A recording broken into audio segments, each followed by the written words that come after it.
RapidPipeline can decimate meshes, at the same time reducing draw calls by baking multiple materials together into a new Atlas UV layout. This shoe asset is about 30 megabytes, with 145,000 triangles and 4 materials. Let's optimize this down to 50K with a single material in just one click.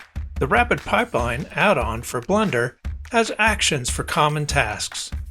Decimate and Bake Atlas is what we want here. Let's set the face target to 50K, then press Run. RapidPipeline works on the selected meshes, collapsing nodes, decimating, creating new UVs, and baking all the details from the original. The output now has 50,000 triangles and 1 material, and all the original details have been faithfully preserved. Let's use the RapidPipeline export function to save an optimal GLB file. We can use Draco Mesh Compression and WebP Texture Compression. The output file is under 9 megabytes, and it looks amazing.